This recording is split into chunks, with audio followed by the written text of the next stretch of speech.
Hello, this is Steve, Dichroic Glassman. Check out in the distance, right there with the antenna. That's Mount Pisgah, North Carolina. I'm on a friend's deck overlooking Mount Pisgah. Isn't this beautiful? 18 days ago, on April the 13th, I had 5 bypasses done. My life was absolutely significantly changed, altered. Perception, reality, this placebo I think I've been believing was profoundly altered. So weird. The new perceptions. If I had synesthesia level 1, I'm now on level 10. No question. Things have been amplified. Hearing, sight, colors, perceptions. I can hear the motors, cycles, compressors, and coolers, and fans. I can hear them rumbling at megahertz or cycling at every 2.3 seconds or yada yada. Maybe that'll tone down, maybe it won't. I don't know. I'm grateful to be alive at this point. I know a lot of you can relate to this. 5 bypasses or valves or something. I can't relate to having my chest literally sawed open. I'm wired together with a form of stainless steel or strange kind of a metal, and my ribs are wired to my sternum, the breastplate. Very strange action. And if you Google heart bypass, I had 5. It doesn't matter if you had 2. They have to cut your chest open.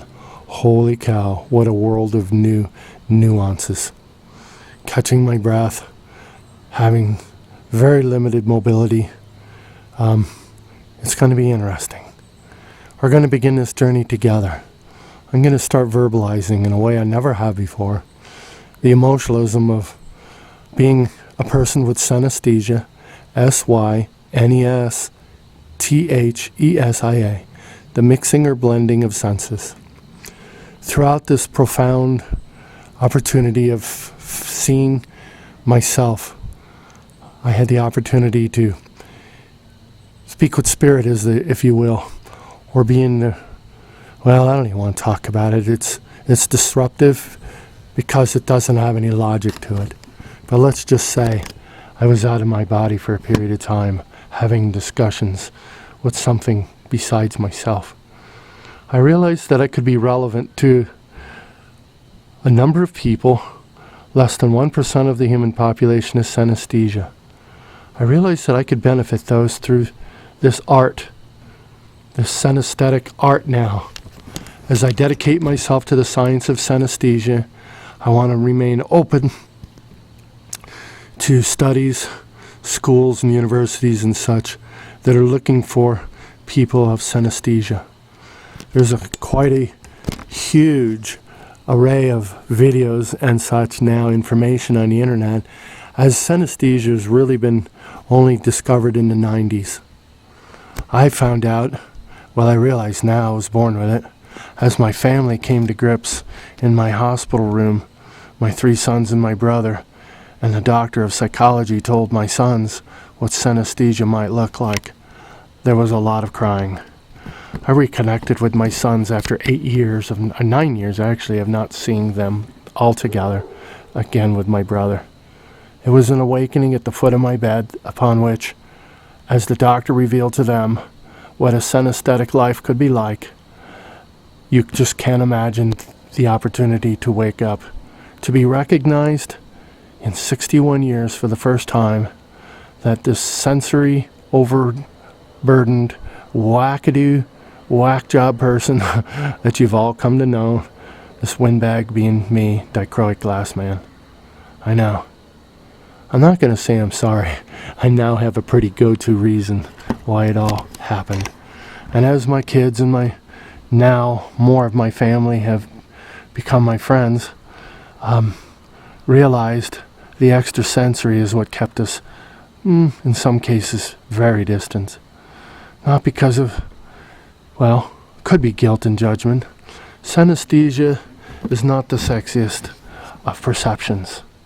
In fact, It leads to so much guilt and shame and depression you can't imagine, because you're trying to express something that for the majority of humans cannot allow it to exist, because it's, in some cases, it's too wackadoo.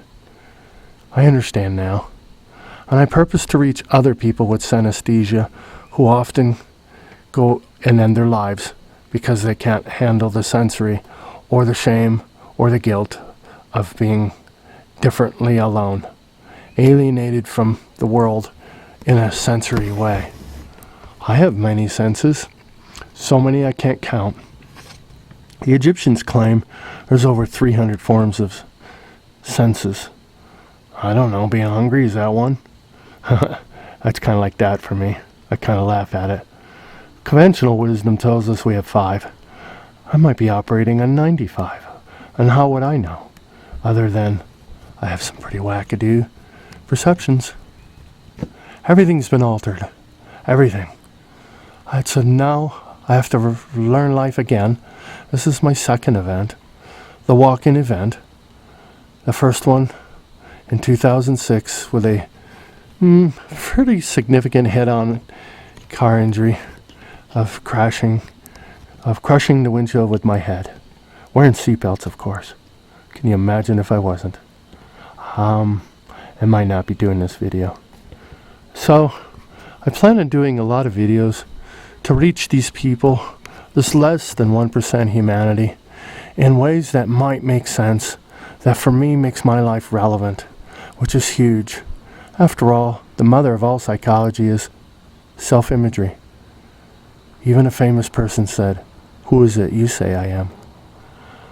I purpose to want to reach people in a significant way. Trust me, it'll be as wackadoo as you can possibly imagine, with just explaining things from my side to your side. From my side, perhaps a foggy sliding glass door looking at you, or perhaps I'm looking through the clear side of the door looking at you. Who's to say? It's only my perception, which in the long run builds my own reality. Anyway, in a world that is so emotional, who do you know that doesn't have a traumatic event going on in your life, or a friend? Who do you know? I think it's time for all of us to open up somehow, or perhaps accept, which is opening up, others. Like I said, many people with synesthesia leave this world. I purpose through my pyramid project of dimensionality through light, taking it through to the light, I purpose to help others. I had the opportunity recently to talk to a synesthetic who has migraine headaches. I think she said since 11 years old. I believe there's a different reason for migraines, and I'm not a doctor, so I don't want to pretend. But I believe that migraine headache is a tectonic plate. And what's the 2 plates that represent reality and non-reality? Reality of what is through the logical mind, and the theoretical mind that can invent. And I believe they often do not line up, creating headaches of internal arguments of perhaps real and non-real. I had the opportunity to speak through a meditation that I was given by spirit or whatever. I know that's an uncomfortable idea for some, but some other knowledge beyond my own spoke through me, and word by word I gave this meditation to this individual, upon which in that event she said it just went away. I can't say she's done it again. I would like to talk to her, as well as many of you who feel they have extrasensory. I would like to one day set up a website based on synesthetic and art, and the idea of a synesthetic trying to articulate what our world is like. I find great purpose in this, and it would just help me so much, or give me a sense of self-worth tremendously if I knew I was just helping somebody beyond my stained glass and beyond anything else I've ever spoken of. Yes, it's time, for me anyway, to start really speaking life out loud. I look forward to talking to more of you and revealing my website, the new one, if I can find somebody to help me on it, and all these other ideas that are in my mind screaming to get out, one day at a time. Thank you all for supporting me over the years as Dichroic Glassman. Now it's going to be synesthesia as Dichroic Glassman. We're really going to have some fun now, and I hope you all can relate. If you know somebody with extrasensory, try to understand. It's as difficult for us to communicate to you as it is for us to receive from you. It's a crazy wackadoo world. I commend you if you've made a life out of it. I commend you if you've found success. Thank you that you're another example. Together, perhaps we can really reach the masses. I want to dedicate myself to science, studies, universities, what have you, to the world of synesthesia or more sensory. Thank you for listening. Of course, you didn't have an option, but thank you if you followed it all the way through and find some value in this video. Gratitude, blessings, namaste, amen. Bye-bye.